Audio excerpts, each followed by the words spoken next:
So I was just thinking about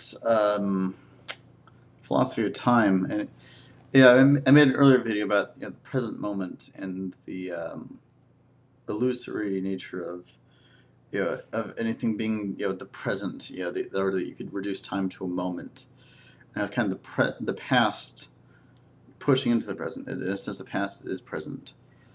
Um, I think the most interesting aspect of time is the future, and there's a very interesting question to be asked here, which is, does the future exist? You know, I mean, we talk about it like it does. There's and it's kind of the sense in which you would say that the future exists. It kind of says a lot about your philosophy. I mean, um, we often talk about the future in the same way we talk about the present and the past. That in the future this will happen. This will happen. That there's, um, I mean, the most commonplace way of talking about the future is as a trajectory. It's just where things are going, and it's in a very deterministic way. Um, I don't personally believe in that kind of strict determinism.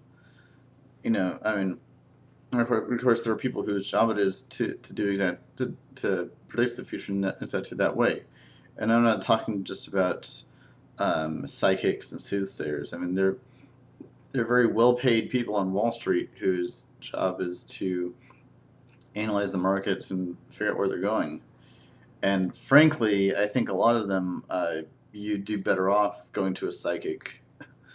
Um, yeah, that's, I think it largely has to do with their economic models.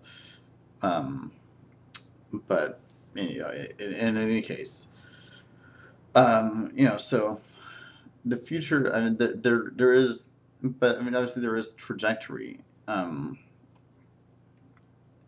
I think there's also a multiplicity of trajectories. Yeah, and we can think of things in terms of if-then statements. That if I take this course of action, then this future will manifest. If I take this course of action, then this future will manifest. And so I think you could say the future exists as a kind of in terms of propositions. There are possibilities of what could happen, and we can feel different ways about them. We can aspire to certain futures. We can fear for certain futures. We can try to plan for possible futures. I mean, it's interesting to say that the future doesn't exist. That sort of to deny the reality of the future would be, it's kind of like it'd be hard to explain the existence of insurance, of the insurance industry. If the future didn't exist. I mean, the future, or if the future was determinate. I mean, insurance is, the very, I mean, the whole premise behind insurance is that shit happens, and you got to be able to plan for that. But it's just I think I think the future is almost it's in a place where a kind of Neoplatonism comes into play. There are these sort of Platonic forms of these archetypes of where that future could go. What sort of things we would aspire to, what sort of things we would look towards in the future. And they sort of by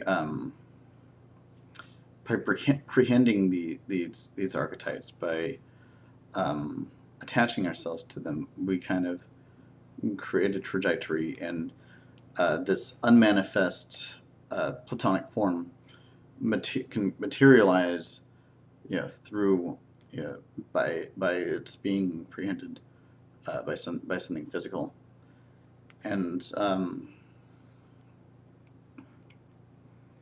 and and, and so there's that kind of interplay between the unmanifest and the manifest, and so it's also why I think the future, another sense in which I think the future kind of is, I have kind of a Neoplatonic view of the future, is that it's like the future is unmanifest, but I think it's real.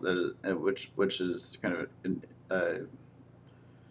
which I know is kind of a controversial metaphysical stance to take, because I'm saying that things that are unmanifest, that aren't manifest, are still real, even if it exists as potentials.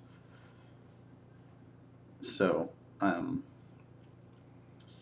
yeah, and I think, I know that's kind of how Whitehead decided with when we talked about eternal objects. And in truth be told, I kind of have a theology of the future. My view of God is very much oriented towards God as a kind of, what Chardin called the omega point, a kind of attractor force that calls creation forth to the realization of novelty and of beauty, and in a sense, there's something intuitively. I think there's something very intuitive about that, because I think one of the big things we feel about the future is an aspiration. And aspiration and inspiration, I think, go hand in hand, and both of them, I think there's something very sacred and divine about them. And through realizing our aspirations, we achieve a kind of beauty, which also has a certain sacredness to it. So and I think that's obviously, many subscribers don't share my my theistic views, but I'd really like to know, what do you think about the future? Do you believe that the future exists, and in what sense does it exist? And yeah, so let me know. So that's my thoughts for now. Peace.